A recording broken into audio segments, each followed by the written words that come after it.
Welcome to another episode of the Peak Potential Success Show. My name is Fong. I'm an entrepreneur, business strategist, real estate investor, speaker, and also a best-selling author. And every single day, I help others unlock the potentials and guide them to succeed.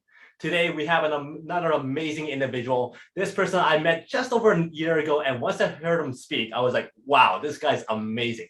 I love it when people talk about the brain and all that stuff about how our minds work. So you're all in for a treat.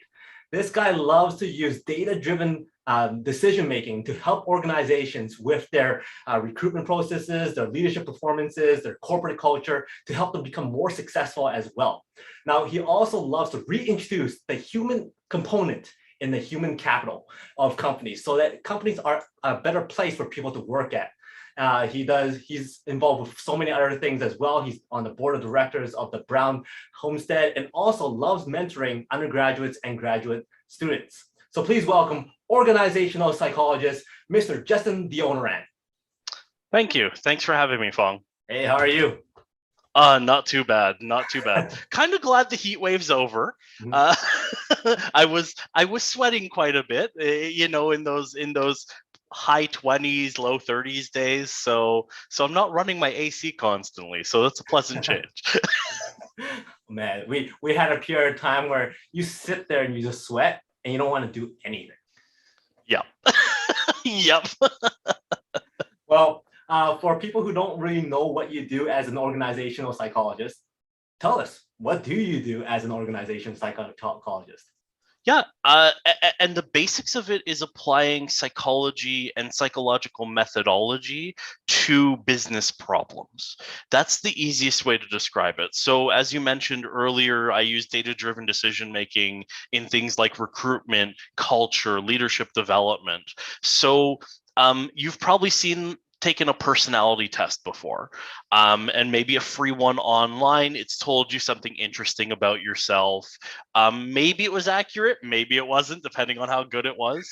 Now, of course, there's the professional level versions of those. So in my background, my work history, I was one of the people on the research teams developing those. So emotional intelligence, personality, the tools that help measure things like that, measure potential in people or their strengths and where they need to develop.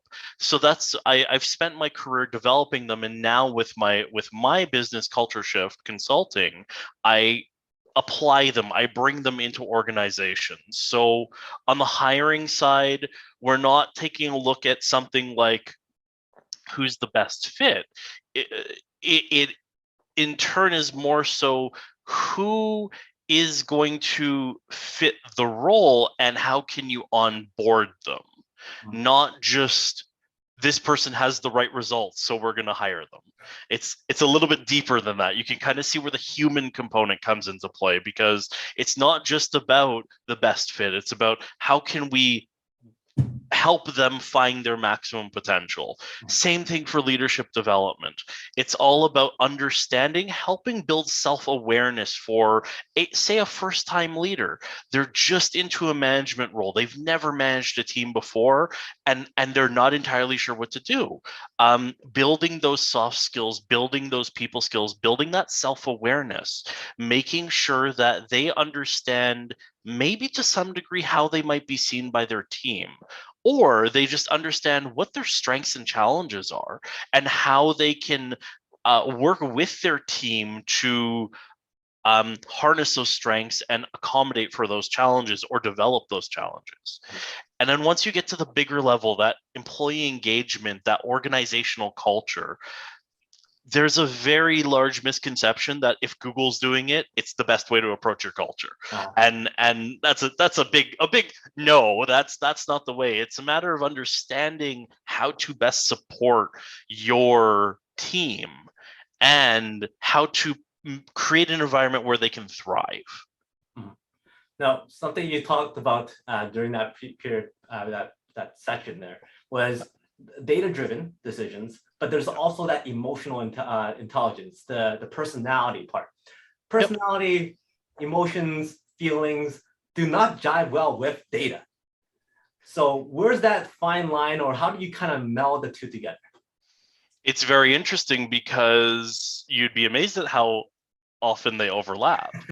I mean, you think about from the conception of psychometric assessment, from the conception of quantifying personality, measuring personality, the different models have been able to really measure to some degree, in some way, shape, or form, different emotions, different feelings, different reactions. So that's really what we're tapping into, or what I tap into as an organizational psychologist, the measurements of those. I mean, we approach things, organizational psychologists as a whole approach things from a very theory-driven, research-driven approach. And then you add on that level of data. So you're gathering some data, you're gathering that personality data. And feelings, for example, are incorporated as part of models or are the whole model, depending on how on which model you're looking at, really, or which model you're using. But my focus tends to be more so on workplace behaviors, things like organization, outgoingness, social confidence, analytical thinking, innovation, leadership style. It tends to be focused more so on those skills that are directly applicable to the workplace. I mean, in coaching, in the coaching side of things, you're always going to be dealing with feelings. You're always going to be dealing with perhaps a leader that feels lost, or a leader that feels overwhelmed, or a leader that feels that their team maybe doesn't respect them, or a leader that feels their team doesn't follow their lead. There's always going to be some sort of feeling involved. We can use data to help inform that, or to help contradict that, because sometimes data contradicts feelings. Great example, it's a process called a 360-degree evaluation. Sometimes in that 360-degree feedback, a leader finds out that they're actually really good at something that they never thought that they were, but everyone else sees it and they don't. So they felt, I could really use improving with, say, my coaching style or my coaching abilities. And that's great. But then it turns out everyone around them, their peers, the people that report to them, and those above them all say, no, this person's really great at coaching. And then that creates that self-awareness, that awareness that, oh, okay, maybe I am in the right direction. Never hurts to become more confident with it, but there's an awareness there that contradicts the feeling, but can really help ultimately. Mm-hmm. Now, when it comes to those models and those tests and those personality tests and whatnot, can a person kind of go, if I'm trying to apply for this organization or trying to get noticed by this team, I want to be able to get past this first level, go through all those tests so that I could get that interview. Do you work it into your questions so that they can't kind of foresee what the right answer is? Is that how you mitigate that so that they can't just kind of work the system? Yep. So there's two styles. One that we call overt.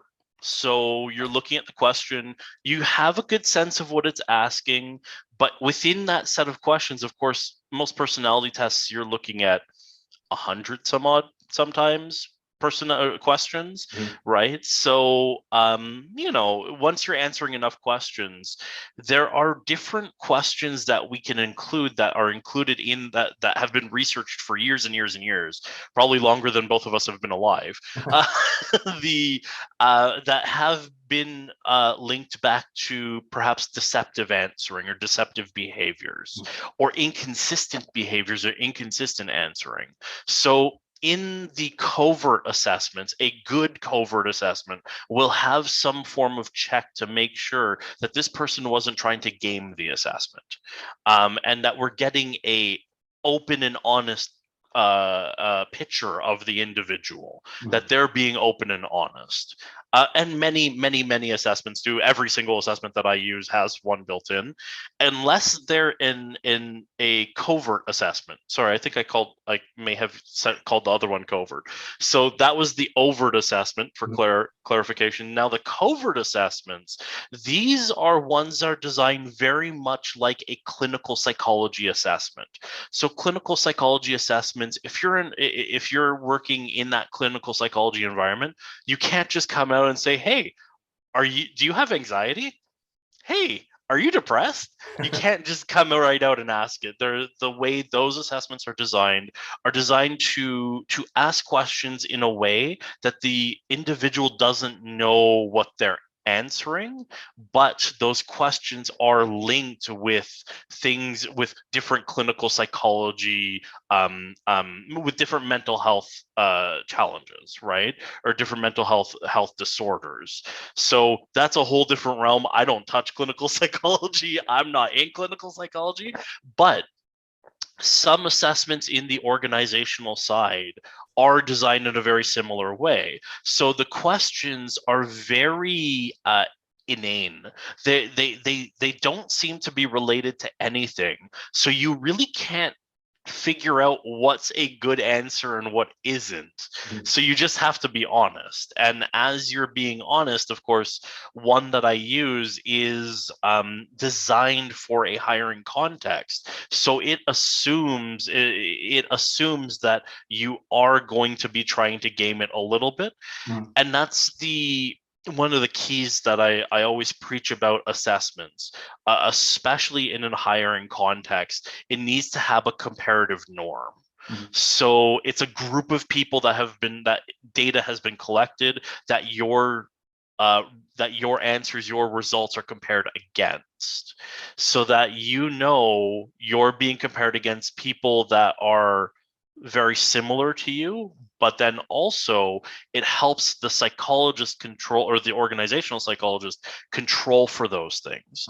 So using a covert assessment, I know the normative group are job applicants. So they have the exact same motivations and the exact same pressures as you as a job applicant have to put your best foot forward and make it to that next step. So you're comparing apples to apples in that case. Now, when it comes to, let's say, for new hires and whatnot, do you recommend doing both a test written plus a face-to-face, or do you have to get past the test first before you do a face-to-face? My usual recommendation is go through your normal hiring process first. So do your resume screen, do your interviews. Usually I say do your first interview, then bring in the assessments. So how I normally work with clients is I'll administer the assessments after the first interview to the candidates of interest. They'll take the assessments, we'll get back the results, and then I'll sit down with you as the hiring team and walk through the results and give you more information about the person. So this person is more outgoing, this person's a little bit more introverted. This person likes to approach things with a big picture approach. So they're going to look at the big picture first. This person likes to really live in the details and really analyze things. So traits like that. And then we discuss the impacts that could happen within the role and how best to onboard them from there. Then if you are really still stuck at that point, do a second interview and maybe dive into some of these results. So that's where I've done it for clients where I've actually been in the second interview or ran the second interview personally, because I can ask some questions to dive a little bit deeper into the results and see maybe this person really likes multitasking, but they like to approach things one at a time if they're bigger tasks. I mean, when you get to that granular level of details, the assessments can't always hit the very, very fine. You can tell that this person is comfortable with some multitasking, but you can't tell what situations they're comfortable in multitasking with. So that's where if I come into the interview process, for example, I can dive a little bit deeper into that. Or given the results and given the concerns that they may see, they can have that second interview and follow up the hiring team themselves. So really my overall recommendation, the big picture of it all, is do your process first. I'll come in and help you fine tune that hiring process, because the first initial impression from interviews, as you said, there's incentive for people to put their best foot forward. Yeah. There's incentive to sell themselves. The first impressions may not always be what you're going to get, and that's when the bad surprise sometimes happens. Are there questions that you throw in there just for the heck of it? Just to see if you could throw people off, or just because you're curious to see what they say? During the interview? Either interviews or in the tests. So in the tests, I don't have any control over the tests themselves. They're pre-designed, they're built. So even the ones that I've built, anyone using them, they don't get to change the questions, because that's how all the statistics and all the math behind it has to be consistent. So there's no changes towards that. In the interview, I get creative sometimes just to really. And it's sometimes, at least for me as an organizational psychologist, I know how to handle those situations. It does help for me to take somebody out of their comfort zone and out of what they've practiced and rehearsed for interviews. And that's what I tend to be very good at, because you can't prepare for an interview with an organizational psychologist. So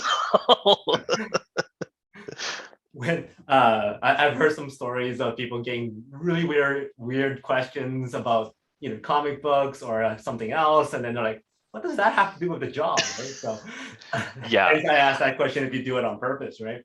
I mean, like, here's one good example. One that I do like tossing out there for your listeners / viewers. Here's a free one. Yeah, here's one.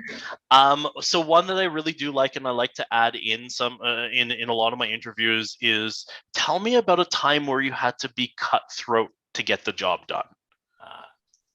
This really starts to dive into a lot of things, a lot of interesting things, a lot of deep things, because not only do you start to see their level of drive and ambition.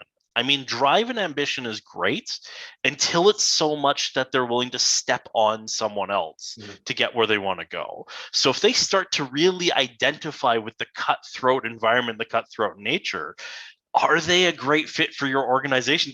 And I'm not passing any judgment. I mean, you take a look at Bay Street in Canada, Wall Street in Bay Street in Toronto, Wall Street in New York. You take a look at those high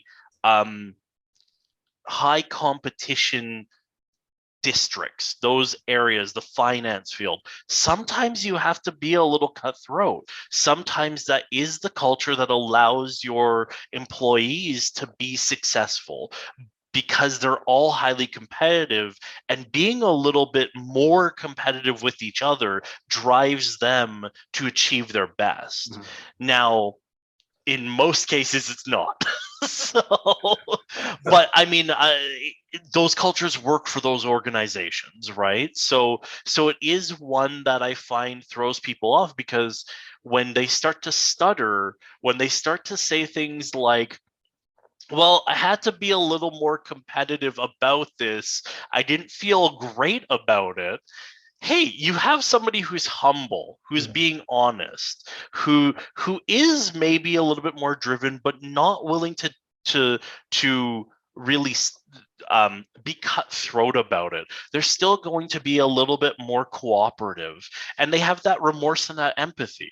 So it really tells something about them as a person too, right?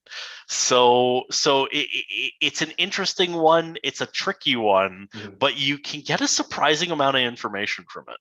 When that person starts to freeze and goes, I can't answer that question. And you're, oh no, that's where you ask why not. Like, that's where it open. And what I find is people tend to be very honest. Mhm. They tend to be very open with it, and you start to see that empathy come out in the majority of people, where it's like, I had to be more competitive. I didn't really like doing it, but we had a deadline to hit or something like that. There's always that justification, right? So Something else I've always questioned about these personality tests and all these little what do you call it, these questionnaires and surveys, is that as a person who develops them, and somebody who wants to become a leader and is struggling and comes up to you, okay, what can you do to help me? And you get them yep. to do this test. Yep. What is the result that you want them to think about after they get the results? So, especially any first session of coaching that I do is reviewing the results and getting them to think exactly about this. Actually, what of my results is advantageous to me? What has been a personal strength? What has helped me throughout my life? What has helped me get here? What of these results has potentially been a challenge, been a hurdle, maybe been something that may have held me back a little bit? And now then we start to talk about what can you do about those things.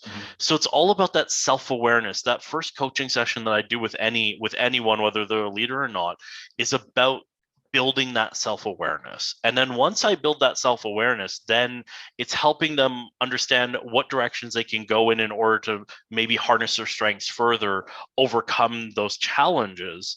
And then it's also about how to start applying this with others, to become more aware of others, not only of what others see of them, but how others like to approach things. And how their reactions or their interactions impact other people. So it always comes back to that self-awareness and other awareness. And that's really what I'm trying to build at the beginning, because then afterwards we dive into something more complex like emotional intelligence, where there's a lot more to it than just self-awareness and other awareness. That's only a part of it. I like that answer, because you're talking from a positive standpoint where they take the information and grow and improve on it.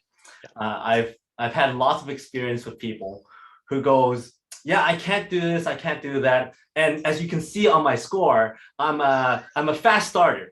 And therefore I start all this stuff and you can't expect me to actually finish it off. But that's what it says, and therefore there's nothing I can do. I'm like, well, that's not the point of the test. Exactly. It's just, and that's the thing that people, yes, using the results as an excuse. I mean, I had one joke I always used to say, my empathy is kind of average, but I'm highly self-aware, so I'm okay with it. And then I tied in a bunch of the emotional intelligence to justify that my empathy is only average. So of course I'm doing it jokingly, but it personality tests, assessments, all these things were really designed with development in mind. It's how do we help people grow? That is at the individual level of organizational psychology. That is, how do we help people grow and develop? Then you have the team level. How do we help teams thrive? Then you have organizational level. So basically, as you move out away from the individual, the challenges get bigger or change shape in some way, shape, or form. But at that personal individual coaching level, it's always about how do I help this person grow and develop? And it's everybody has their strengths and weaknesses. There's always room to grow. It doesn't matter how much development you've gone through, how much you've done, there is always some way to grow. So is this industry something that you've always wanted to be in? And what was your path? How did you end up being in this position? Yeah, this industry was something that I didn't even know about entering university. It was really funny because originally I wanted to go into video game design. So my background is actually programming. Yeah, I know. Oh, don't worry, it gets even stranger. My background is actually programming, and basically, I realized I didn't want to write code for a living. That it wasn't really what motivated me. It didn't challenge me, because while I was going through college for programming, I was actually taking freelance contracts on the side. That's what I call business number one. So so eventually I went to university, and I was talking to the chair of psychology, who happened to be my first, sorry, no, not the chair of psychology, the chair of cognitive sciences, who happened to be my first year psychology professor. And I sat down with him and I said, so I don't this is what I was doing. I'm thinking about computer science and psychology because really what fascinated me was artificial intelligence. And he said, well, I'm the chair of cognitive sciences, which is the artificial intelligence program at the University of Toronto. And I think the name has changed since. I'm dating myself a little bit if you can ever find it. But that's where I actually got into more of the AI side of things. How the crossover between brain and behavior into computers and artificial intelligence. And it was also in that first year class that I learned about organizational psychology. It was something that was interesting because one of my minors was economics. So it was always something interesting how we can cross psychology and business, but it wasn't the main focus for me. And then grad school came around, and I ended up entering a cognitive psychology program. So my master's and what I had done of my PhD was around where hearing and vision meet. So what happens when hearing and vision collide? You get two different signals, and they're not consistent with each other. Behaviorally, how do we resolve this? And the most famous example that I have is the cocktail party, where you're in a loud party environment. You're trying to hear what somebody says. If you stop and you think about it, so next time you're in a loud party environment, if you're trying to hear what somebody says, pay attention to where you start to look. Because chances are you're going to start to look towards their mouth. You're going to try to start to lip read. People are actually better at lip reading than they think they are. They're actually pretty accurate too. So what happens when what we see conflicts with what we hear? And all sorts of fun effects come out of that. and then of course there's a neurological side. And then how can we bring this information back to artificial intelligence to be able to model it correctly? So I got into my PhD. I was about 2.5 years in, and between the politics of universities and academia and research, and just honestly, when I reflect back on it, I think one of the biggest problems was everything that I was doing was purely theoretical. There was there was little application or opportunities for application, because a lot of research environments in university are only interested in the theory. The application side, that's industry's problem. That's somebody else's problem. That's not ours. And I felt that I was missing that, so I actually walked away from my PhD 2.5 years in. And that's actually how I got into the organizational psychology field, because my first role outside of academia was actually in a organization helping on the research and development team, helping to develop emotional intelligence tests. So that's how I made my transition. So you can see I just kind of jumped all over the place a little. And as you're talking about all that, I had like 3-4 questions I really want to ask. So I'm trying to remember what they are. Sure. Well, first of all the parents out there who goes, all my kid does is play video games all the time, there's hope. There is hope. Don't worry. Growing up, still now I'm still a huge video game nerd. So was probably one of my top hobbies as a kid. I heard it too. Too much video games.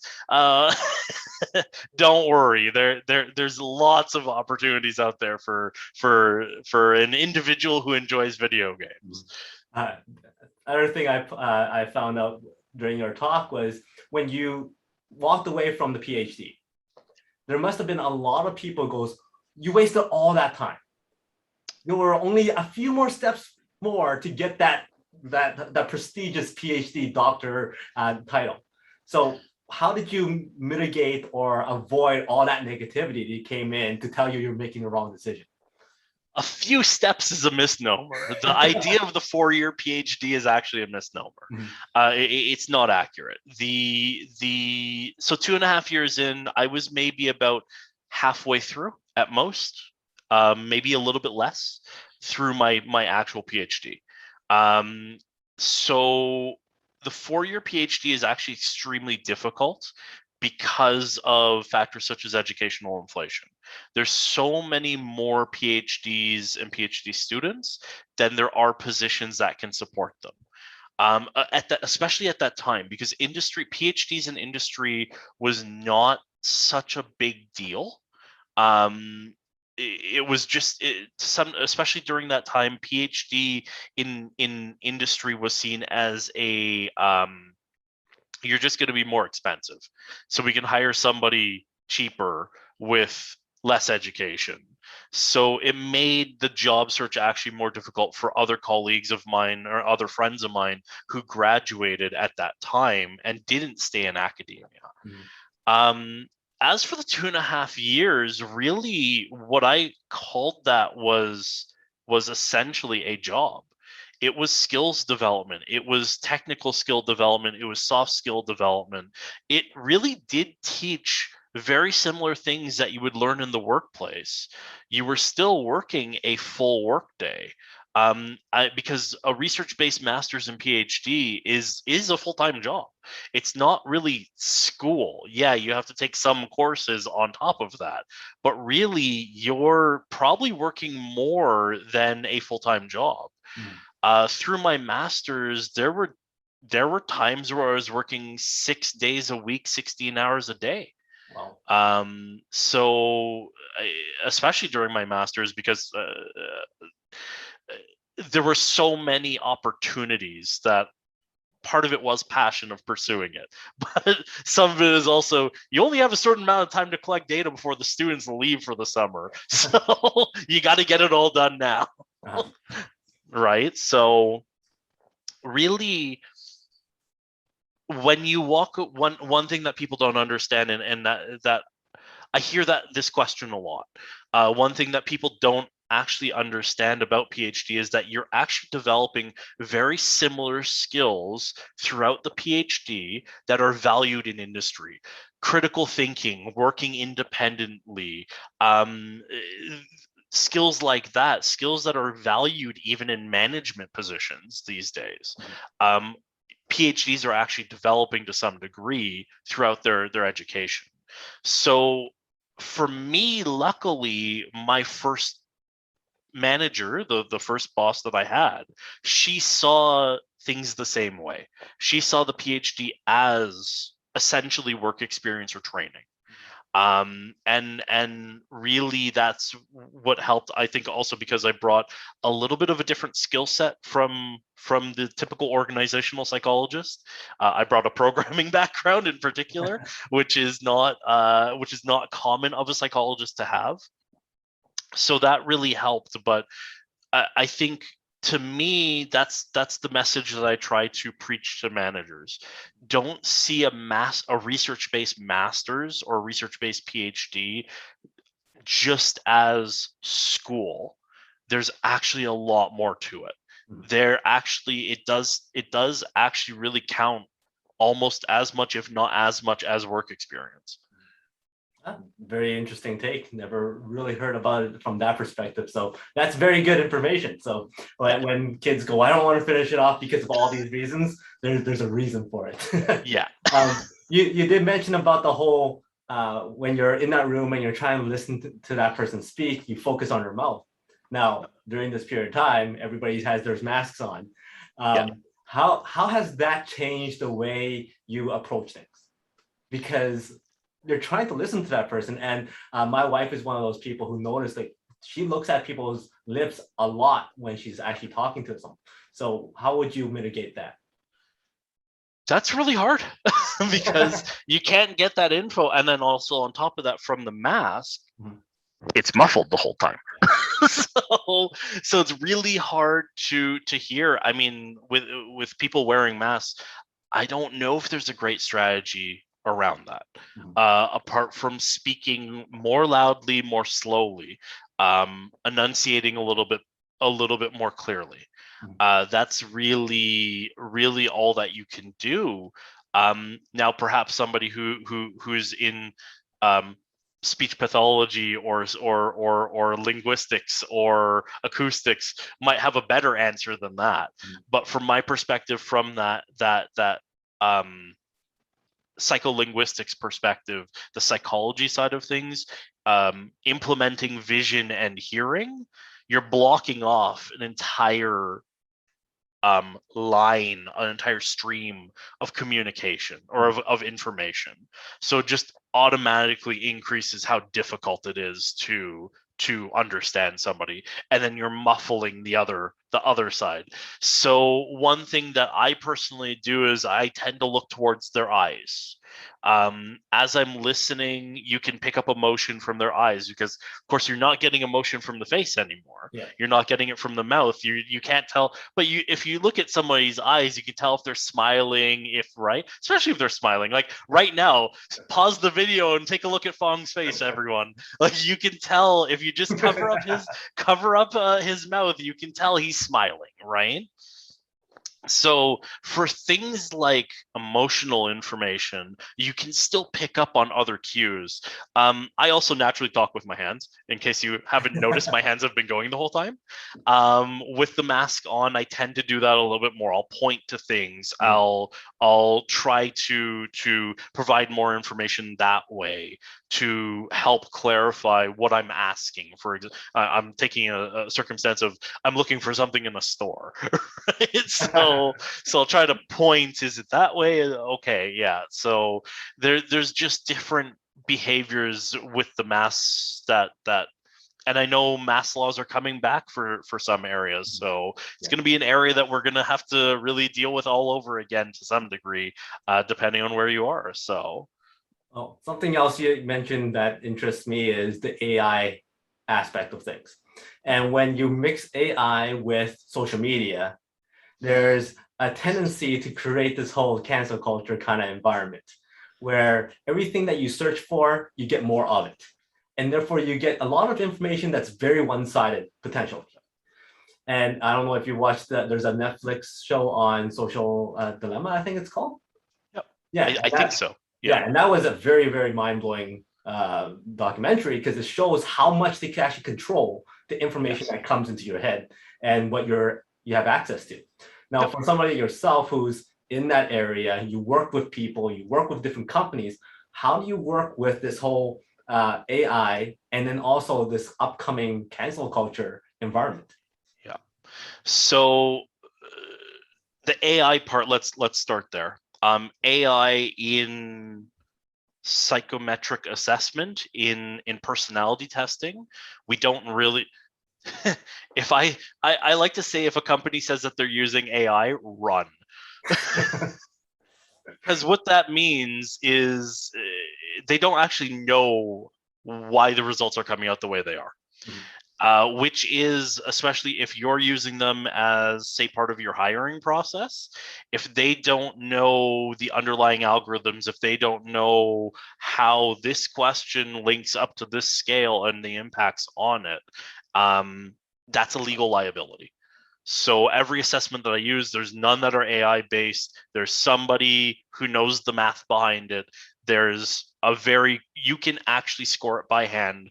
Might take a bit of time, but you can actually, somebody at the developing company can do the math, can do everything by hand, work everything through a simple algebraic equation, and get the score based on the way that the answers have happened. As soon as a company starts to say, we use AI, either it's marketing BS, which in 90% of cases it is, and in those few cases that it isn't, it's not a good thing, because that means that it's a black box. They don't know why the results are coming out the way they can. So if you get challenged in court over anything, they can't defend their results. So it's a huge challenge how AI can be integrated properly into the workplace without introducing new risks. I don't think anyone has the answer for that. It is definitely an area that I am interested in, that I'm doing more research, that I like to think about, but I don't have an answer. I don't even know if the things that I'm thinking about will work. That is going to be a field for experimentation at this point. And the biggest challenge was Cambridge Analytica. So they create a personality test that basically scraped your Facebook and scraped your friend's Facebook and everyone else. And that's where it started to become, and that's when I would say 2015-ish, maybe a little bit later. So 2015 onwards, there was a big interest in how can we use AI, and AI is going to be the future of psychological test development and yada yada yada. And then all of a sudden Cambridge Analytica came out with this, and everybody got super creeped out, and then there were legal issues and privacy issues, and everybody pulled back on it. Like everything pulled back on it. So from that perspective, the AI perspective, if you see AI from an assessment provider, chances are it's marketing BS or they're a legal liability, one of the two. And I see a lot of people use the term AI and they don't actually have a clue what it means. They're actually doing things the traditional way, the way that is legally defendable, and they're calling it AI and it's marketing, but they actually think it's AI because they don't understand what AI actually is. So it could be a mistake in some cases. As for how things the way I put it is almost tribalism to some degree. Yeah. What we've been seeing, especially through COVID, is people separate really drastically. And part of it is exactly what you were talking about with social media. Social media is very good at feeding you information that you will like, because that's what gets them more ad revenue, because then you come back, you consume more, they get more ad revenue. So it becomes a cycle, right? Yeah. It's very good at figuring out what you identify with, what you like, and feeding that to you. So now, COVID, we were in a circumstance, a situation where all of a sudden those perspectives that you would normally get that would be competing aren't there anymore. Right. All you're hearing is, and that's where you start to stretch apart. This group hears this group hears this group hears this group, and they're all only hearing what they like to hear. And they're all only really speaking to the people that say and think the same way that they do. You don't get those perspectives challenged. And one thing that happens is, yes, groups tend to separate, silos tend to happen, but then also, even worse, one of the things that you find consistently in academic or industry research is diversity and inclusion, the benefits of diversity and inclusion. And the real benefit, the major benefit of diversity and inclusion is perspectives, having multiple perspectives on the same topic. So as a quick, you may have actually heard this talk before, Fong, from me, or this point be made in one of my talks. Homogenous groups that think very similar, their decisions are usually made much more quickly, and they are much more confident in their decisions because everybody's agreeing. Diverse teams, diverse groups make decisions slower. They're not always as confident, and there's more debating. But in the the ultimate result has always consistently on different performance metrics always resulted in a better decision because they've thought about more possibilities, more opportunities, more perspectives, more implications, more outcomes. Whereas the homogenous group is like, yeah, we all agree, so let's move forward, right? So that's what you end up, that's the risk to companies when everybody starts to get siloed because they're listening to what they agree with and they're not getting that outside perspective again.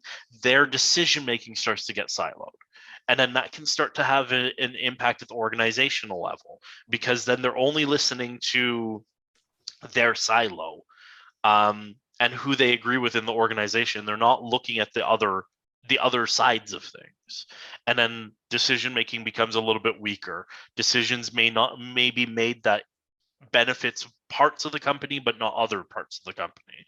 So that's where you start to get, well, issues that I help with. So if that's the case, when you're doing all those tests, do you look for here's a wide range of different test results so that you get different demographics or different thought processes or different backgrounds into the organization? So with diversity and inclusion, I never encourage hiring specifically on any trait. Mm-hmm. I encourage on something around, say, blind hiring. So if you're looking to build a new team, you want to do things very blindly, and that's where data-driven decision making really comes into play. We're ignoring everything else. We're ignoring their name. We're ignoring they have the skill set, the education, the experience that we need. Great. Now we understand how they like to approach their work, and it aligns with what we like to, or the way that we do things, or it aligns with the organization, or aligns with the role. So great. We know it's a fit, and we know how to onboard them with this. Mm-hmm. One of the things I always say is if you're building a new team, blind hiring is always going to be your most effective approach, because the enemy of diversity is the like me bias. If you start only looking for people that are like you under any factors, age, gender, ethnicity, personality, personality is always the big one that is almost an invisible decision. It's not something that people are consciously aware of. That's where you start to just you start to have the homogenous team. Now, if your team is already pre-built, it's about understanding, it's about that self and other awareness, understanding how everybody can contribute and getting the best out of everybody. So you don't have to build a new team to have a diverse team. Mm-hmm. You can find the diversity within your group as everybody grows together. So it's very much that selection versus development. So take the blind hiring approach and you increase diversity that way, or understand everybody's contributions, their perspectives, and how they can add something unique to the group, and you get diversity that way. Well, now, wow, this hour has gone by very, very fast. And I had like a whole bunch of other stuff I wanted to ask you, but I need to respect your time. So if you had an opportunity to be on the world stage and you want to spread one message to everybody in the world to remember you by, what would that one message be? Oh, geez.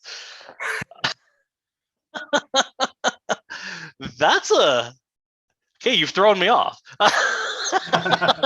There's a good interview question. Yeah, you put that in your test. Yeah, exactly. Well, I'll use that in the interview. Honestly, the quote that I end up saying the most, ironically, is, if common sense were as common as the name implied, I wouldn't have a job.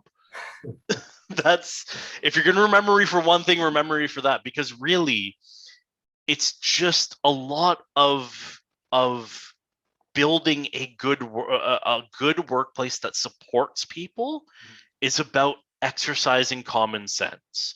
And when you don't know what to do, bringing in an outside perspective. to help with that. Because I mean, sometimes you get locked in that internal perspective, you're locked in that day-to-day in those weeds, you're stuck in the weeds, right? So sometimes you need to take that step back and get that help to get out of that. But really, a lot of what I do, if we just really spent the time to remember that everybody else is human in the company also, it would solve a lot of issues. So if common sense were as common as the name implied, I wouldn't have a job. Common sense is not that common. Yes. So that's your message to everybody. What is the best advice that you've gotten from somebody? I've gotten a lot of good advice throughout the years. That's part of the reason you mentioned in my intro, I do mentoring. That's part of the reason why I went into mentoring. I do so much mentoring because I had really good mentors throughout my undergrad, and just throughout my early career, I had great mentors. Best advice that I have ever been given is, if I were to summarize it, it would be just do it. It would went from too many to 3 words. It really would be that, because one of the things that I always say, a lot of people, I am a risk taker. I am much more risk tolerant. One thing that people ask me a lot is, how do you do it? And I always say, I always have a reason for what I'm going to do, but it's better to seek forgiveness than ask permission.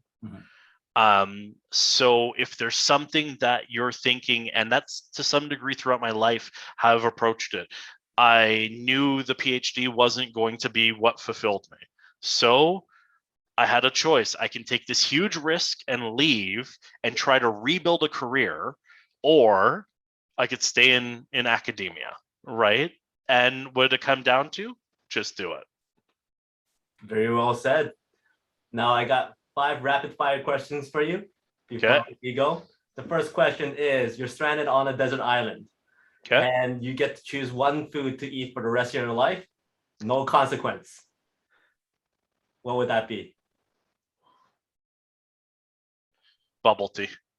Wow. You ordered an Uber. You jump into the Uber, and there's only one song that plays on that Uber for your entire trip of that ride. What song would you don't mind listening to the entire trip? That changes a lot. That's the funny thing. I would say if you're looking for something consistent, it would probably be System of a Down, Toxicity. Nicely said. You're in a debate, and you get to choose one opponent to debate with. Dead or alive, it could be a comic book character if you want, fictional, whatever it is. Who would you want to debate with? Honestly, right now, I would say Adam Grant, who's a fairly well-known organizational psychologist.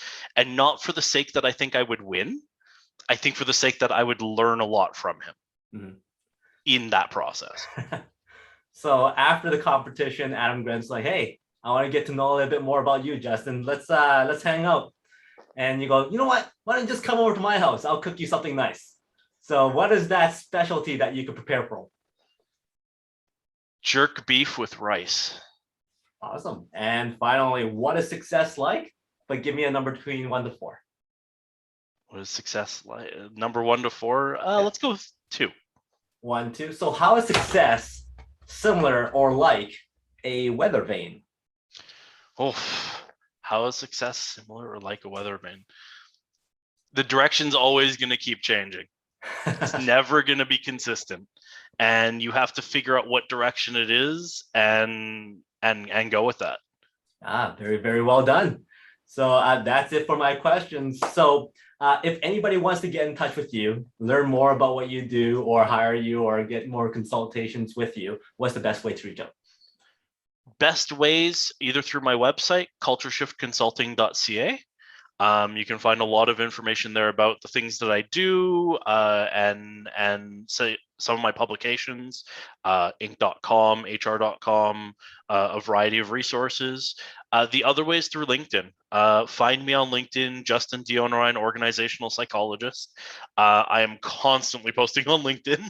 So there's always something, even if it's just, you want to learn something new or see what's going on in the HR world or the organizational psychology world, feel free to add me on LinkedIn and just tell me that you came from Fong's podcast. And so I can let Fong know, saying, hey, you got a lot of good people coming from your podcast. Awesome. Sounds great. Any last words from you, if you have anything else you want to share? No, I'm trying to think of something profound to say, but no, not really. Honestly, thank you for inviting me. It was a great conversation. As you said, you have lots more questions. Well, it sounds like we're setting up a round 2 then. Yeah, let's go for another round. I can't wait. So thank you very much for your time. No problem. Thanks for having me. So for everybody else, he is Justin Deonarine. My name is Fong Chua. Until next time, today is the day to unlock your peak potential. We'll see you later.